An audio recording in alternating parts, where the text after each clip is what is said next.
अस्सलामु अलैकुम वरहमतुल्लाहि वबरकातुहू।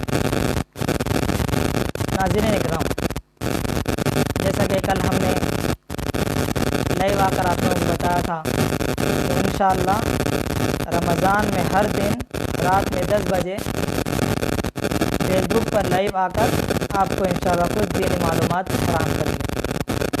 मोहतरम सामीन, कल से आप मनहजुल अंबिया के पेज पर एक सवाल देख रहे होंगे कि कुरान मजीद में कितने मसाजिद का जिक्र आया है। तो बहुत सारे लोगों ने जवाबात कमेंट्स में दिए हैं, लेकिन जो जवाब है हम आपको पहले बताना चाहेंगे। हमारा दर्स शुरू करेंगे। कुरान मजीद में सराहतन नाम के साथ 3 मस्जिदों का जिक्र है। एक मस्जिद मस्जिद ज़िरार, और एक मस्जिद अक्सा, और तीसरी मस्जिद हराम। ये 3 मसाजिद का नाम सराहत के साथ कुरान में मौजूद है। इसके अलावा और 2 मस्जिदों का नाम सराहत के साथ नहीं बल्कि उनकी तरफ इशारा करके बताया गया है, जैसे मस्जिद क़ुबा और मस्जिद नबवी। ये रहा कल से मनहजुल अंबिया के पेज पर जो सवाल चल रहा था उसका जवाब। मोहतरम सामीन, चलिए हम अपने दर्स की तरफ आते हैं। अल्हम्दुलिल्लाह वस्सलातु वस्सलामु अला रसूलिल्लाह, अम्मा बाद। अल्हम्दुलिल्लाह, आज पहला रोज़ा हो गया है और उम्मीद है कि दूसरी तरावी भी लोगों ने पढ़ ली होगी। मोहतरम नाज़रीन, हम हर साल रमज़ान में तरावी की नमाज़ पढ़ते हैं, कुरान मजीद की तिलावत करते हैं। तो आइए कि कुरान मजीद के अंदर सबसे पहले जो सूरत है सूरतुल फातिहा। सूरतुल फातिहा के बहुत सारे नाम हैं, जैसे कि उम्मुल किताब, सूरतुस सलाह, सूरतुश शाफिया, सबअ मिनल मसानी।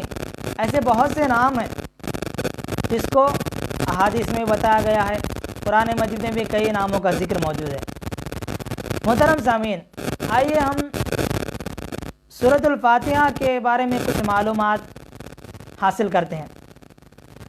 सबसे पहले तो यह है कि सूरतुल फातिहा को फातिहा का नाम इसलिए दिया गया कि कुरान मजीद के अंदर सबसे पहले इस सूरत का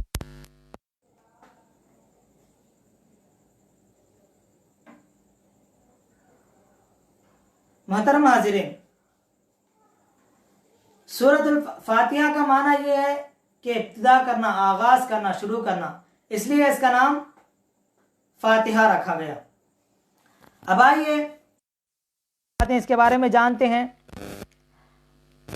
नमाज 5 वक्त हम लोगों पर फ़र्ज़ है, और नमाज के सिलसिले में अल्लाह के नबी ने फरमाया कि नमाज में हर शख्स को सूरतुल फातिहा पढ़ना चाहिए।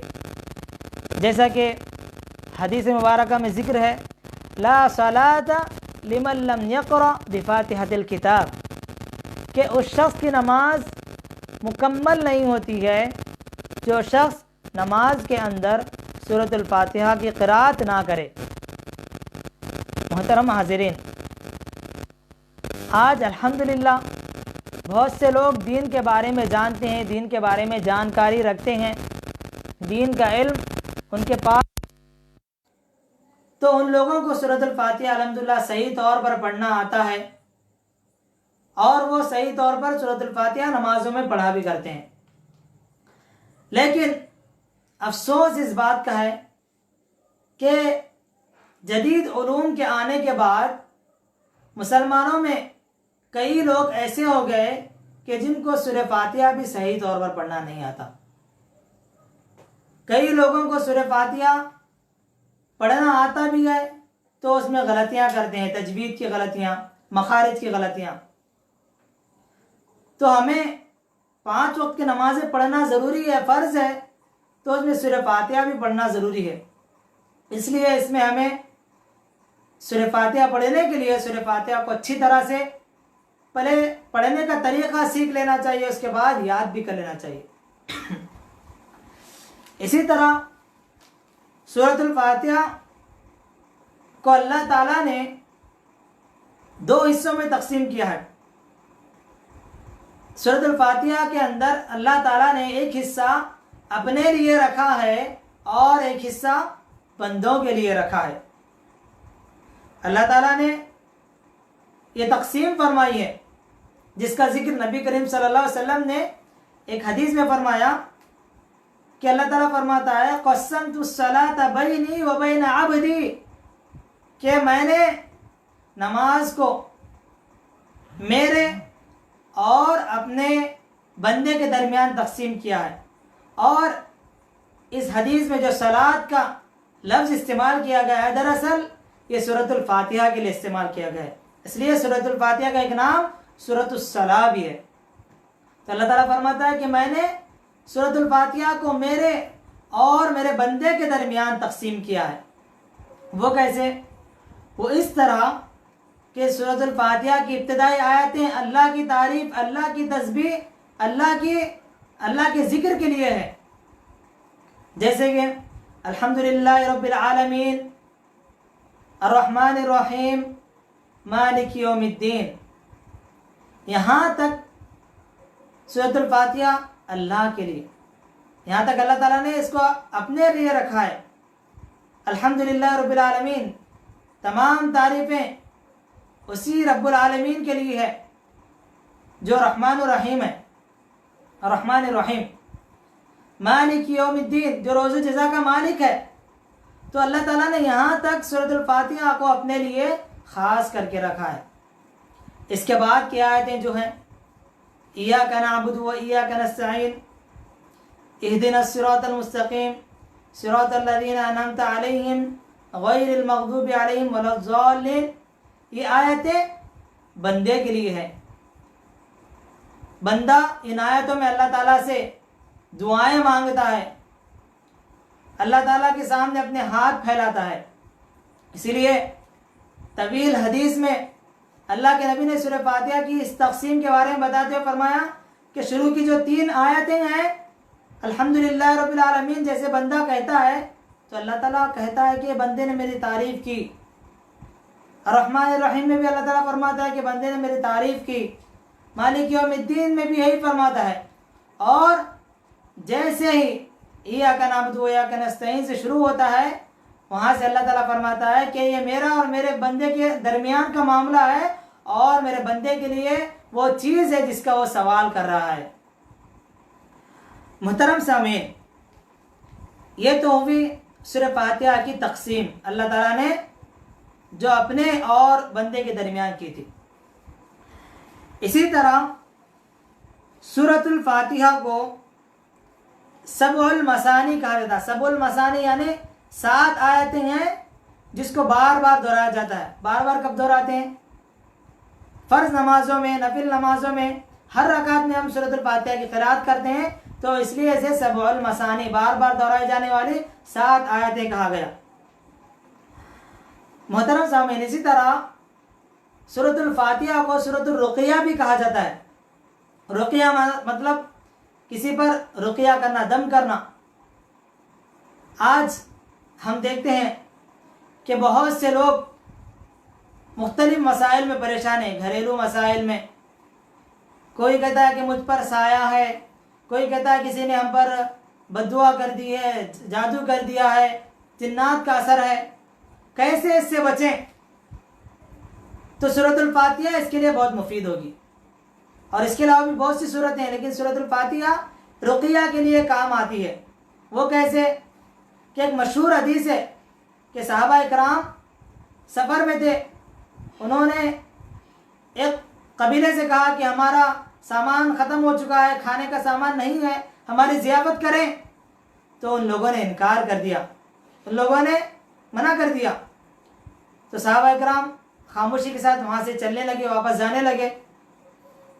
फिर जब उस कबीले के एक शख्स के लड़के को बिच्छू या सांप ने डस लिया, तो वो शख्स दौड़ता हुआ आया, साहबा कराम से कहने लगा कि तुम में से कोई जानता है कि मेरे बच्चे को बिच्छू ने डस लिया है, उसको उसका जहर कैसे दूर किया जा सकता है? तो उसमें से एक सहाबी ने कहा कि मैं जानता हूँ, लेकिन इसके एवज में तुम्हें हमारी कुछ मदद करनी होगी। वो क्या है कि तुम्हें जो है 100 बकरियाँ देनी होगी और जो हमारी ज़ियाफत करनी होगी। तो उस आदमी ने कबूल कर लिया, ठीक है चलिए आप मेरे बच्चे का इलाज कर दीजिए, मैं आपका एवज आपका जो मुआवजा मैं देता हूँ। तो वो सहाबी गए और सूरतुल फातिहा की क़िराअत करके उस पर दम किया, तो अल्हम्दुलिल्लाह अल्लाह के हुक्म से वो जहर चला गया। जब ये तमाम मामला सहाबी रसूल ने अल्लाह के सामने आकर जिक्र किया, तो अल्लाह के रसूल ने पूछा कि तुमने क्या पढ़ा उसके सामने? तो सहाबी ने फरमाया कि मैंने सूरतुल फातिहा की तिलावत की और उस पर दम कर दिया, तो जहर चला गया। मोहतरम सामीन, तो इससे मालूम होता है कि सूरतुल फातिहा रुक़िया के लिए भी इस्तेमाल होता है, इसको हमें पढ़ना चाहिए। इसी तरह सूरतुल फातिहा के अंदर तौहीद का जिक्र भी है, तौहीद की अक़साम मौजूद हैं। सूरतुल फातिहा के अंदर तौहीद के 3 किस्मों का 3 अक़साम का जिक्र है। तौहीद की क्या क्या किस्म है?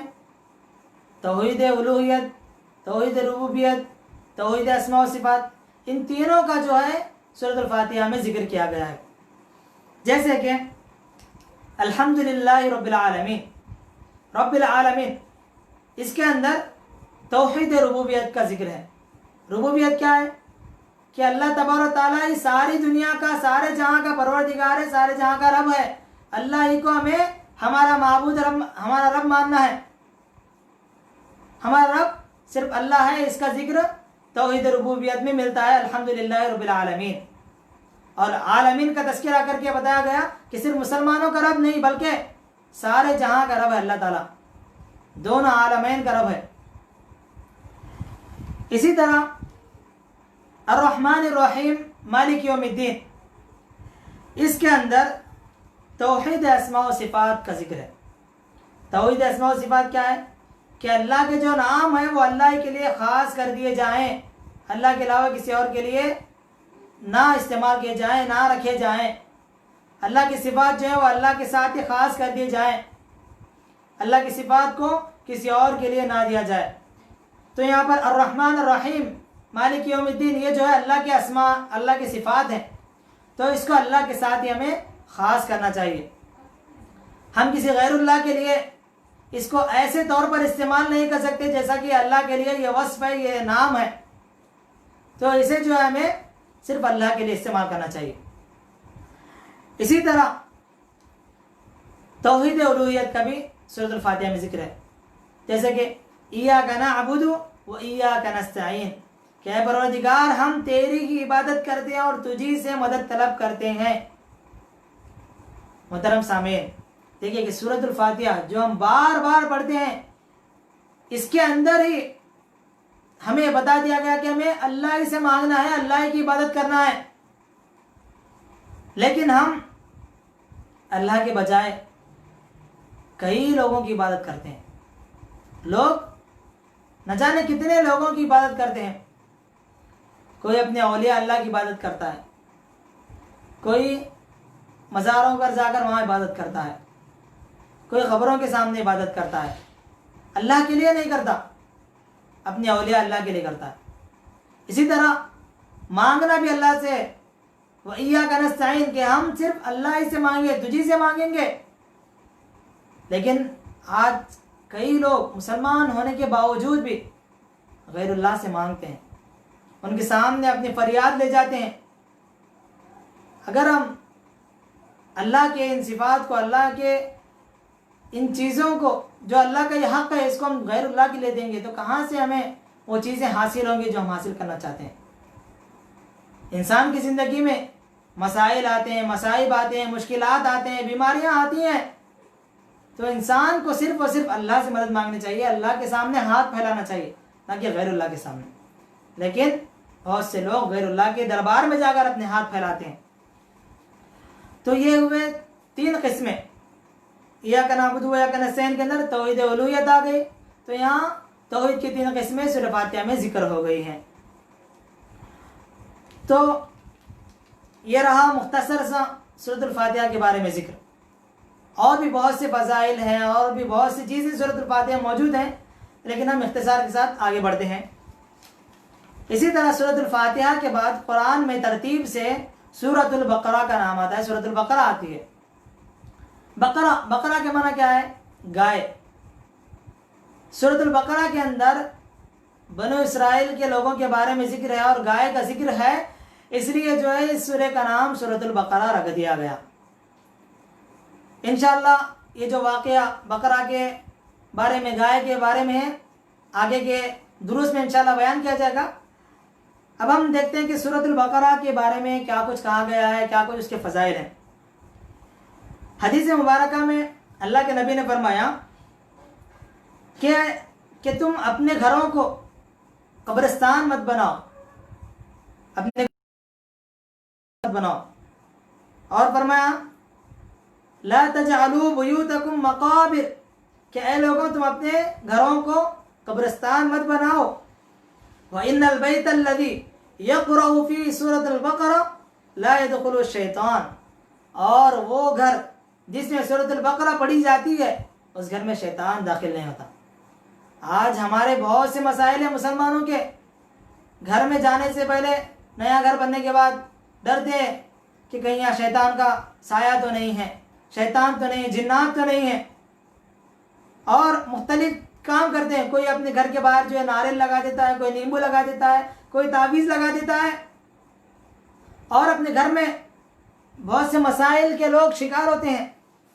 किसी को जो है किसी साए का डर होता है, कोई ये सोचता है कि हम पर जादू हो गया होगा।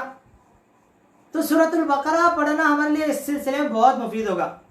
इसलिए अल्लाह के नबी ने फरमाया कि जो शख्स सूरतुल बकरा पढ़ेगा उसके घर में जो है शैतान दाखिल नहीं होगा। क्या हम सूरतुल बकरा पढ़ते हैं? बहुत कम लोग होंगे जो सूरतुल बकरा पढ़ने का एहतमाम करते होंगे। तो ज़रूरत इस बात की है कि हम सूरतुल बकरा की हमारे घरों में तिलावत करें। खुसूसन रमज़ान का महीना चल रहा है, सूरतुल बकरा की तिलावत करें। इंशाअल्लाह हमारे घरों तक शैतान नहीं आएगा। इसी तरह कई लोगों को जो है अपने ऊपर जादू होने का खदशा, किसी ने जादू टोना कर दिया, ये भी खदशा होता है। अगर हम सूरतुल बकरा पढ़ेंगे तो सूरतुल बकरा के ज़रिए इस खदशे का भी इज़ाला हो जाएगा, या खदशा भी दूर हो जाएगा। वो कैसे? कि हदीस मुबारक में अल्लाह के नबी ने फरमाया इक़रअू सूरतुल बकरा, कि लोगों सूरतुल बकरा पढ़ो, फ़इन्न अख़ज़हा बरका, कि इसको ले लेना, इसको पढ़ने में क्या है? बरकत है। व तर्कहा हसरा, और इसको छोड़ देने में खसारा है, नुकसान है। वला तस्ततीउ अल बतला, और जो शख्स सूरतुल बकरा पढ़ता है उस पर जादूगरों का कोई बस नहीं चलता, जादूगर उस पर हावी नहीं हो सकते। तो अगर हमें जादू का डर है, जादू टोने का डर है, तो सूरतुल बकरा की तिलावत करें। इंशाअल्लाह जादू टोना भी हम पर नहीं होगा इंशाअल्लाह। इसी तरह सूरतुल बकरा के अंदर सूरतुल बकरा के अंदर आयतुल कुर्सी भी मौजूद है, और आयतुल कुर्सी की बहुत से फ़ज़ाइल हैं। उनमें से एक चीज़ ये बयान की गई कि आज़म आयतिन फ़ी किताबिल्लाह, कि आयतुल कुर्सी जो है ये किताबुल्लाह के अंदर, कुरान के अंदर अजीम आयत में से, इसलिए हमें आयतुल कुर्सी भी पढ़ना चाहिए, और खुसूसन रात के वक्त आयतुल कुर्सी पढ़ने का एहतिमाम करना चाहिए। आयतुल कुर्सी के बारे में हदीस मुबारक में जिक्र है, मन क़रअ आयतुल कुर्सी दुबरा कुल्ली सलातिन मकतूबा लम यमनअहु मिन दुखूलिल जन्नह इल्ला अन यमूत, के जो शख्स आयतुल कुर्सी को हर नमाज के बाद पढ़ेगा, हर फर्ज नमाज के बाद पढ़ेगा, तो उसको जन्नत में दाखिल होने से कोई चीज़ नहीं रोक सकती है सिवाय मौत के। तो हमें हर फर्ज नमाज के बाद आयतुल कुर्सी पढ़ने का एहतिमाम करना चाहिए। इसी तरह सूरतुल बकरा में इसकी जो आखिरी जो आयतें हैं आमन रसूल बिमा उनज़िला इलैहि यहाँ से लेकर इसकी भी बहुत सी फ़ज़ाइल मौजूद हैं। इसके बारे में हदीस मुबारक में बयान फरमाया गया, अल आयतानि मिन आखिर सूरतिल बकरा मन क़रअहुमा फ़ी लैलतिन कफ़ताहु, के सूरतुल बकरा की आखिरी जो दो आयतें हैं, जो शख्स इनको पढ़ेगा ये दो आयतें उस शख्स के लिए काफ़ी हो जाएंगी। आज हमारे बहुत से मसाइल हैं, जैसे कि मैंने बयान किया कि किसी को जो है जादू टोने का मसला, किसी को शैतान का मसला और किसी को जो है आफतों का मसला है। तो इन तमाम मसाइल से काफ़ी होने के लिए, इन तमाम मसाइल से दूर करने के लिए सूरतुल बकरा की आखिरी की दो आयतें पढ़ते रहें। इंशाअल्लाह इन तमाम मसाइल से हम नजात पाएंगे, हर मुसीबत से, हर आफत से इंशाअल्लाह महफूज रहेंगे। इसी तरह ये तो हो गए सूरतुल बकरा के आखिरी आयतों में कुछ फजीलत, और भी बहुत सी फजाइल हैं, हम यहीं पर इत्तफा करते हैं। सूरतुल बकरा के अंदर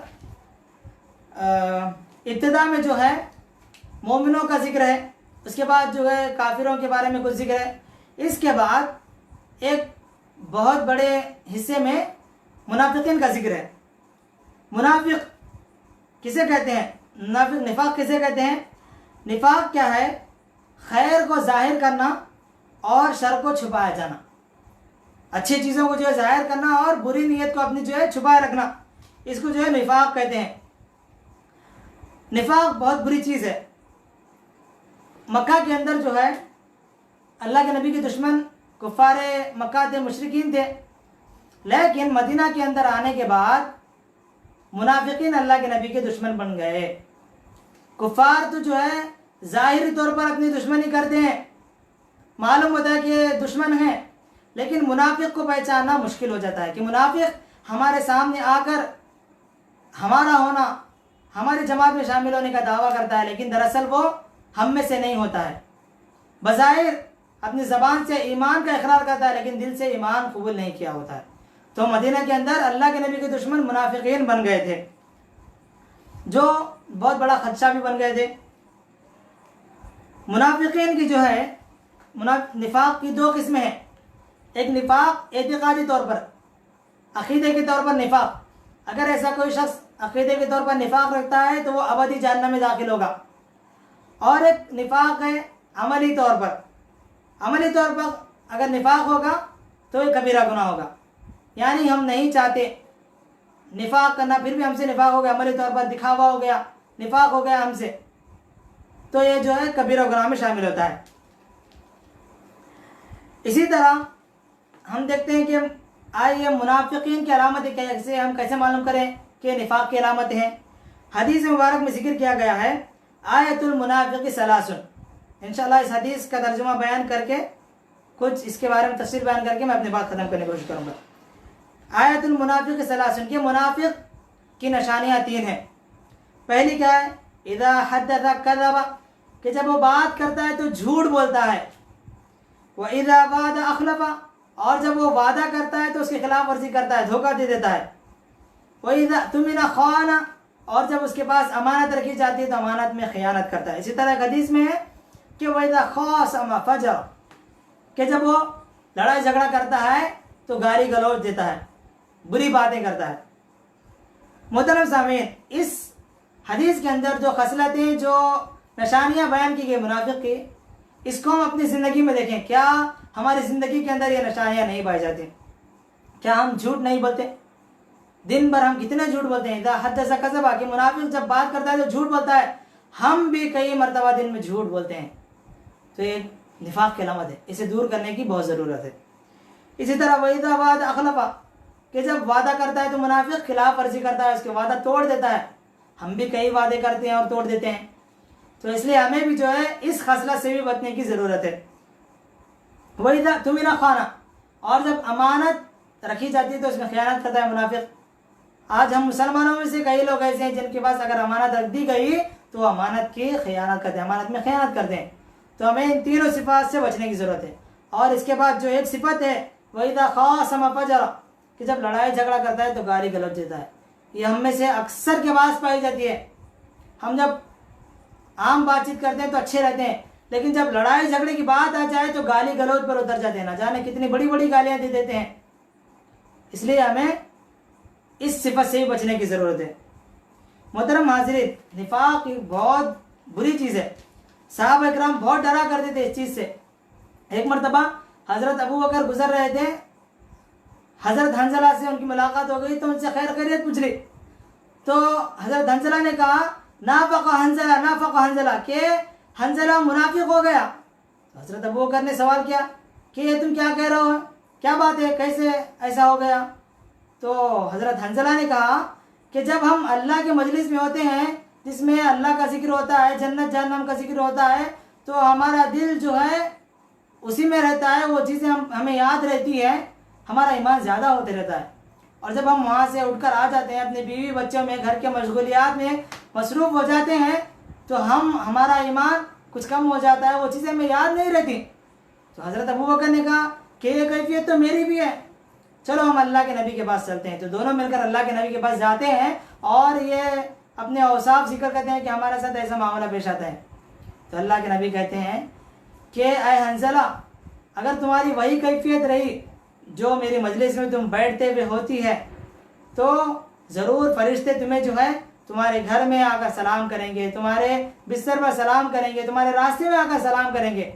और ये चीज़ें जो वक्त वक्त की बात है, ईमान कभी ज़्यादा होता है कभी कम होता है।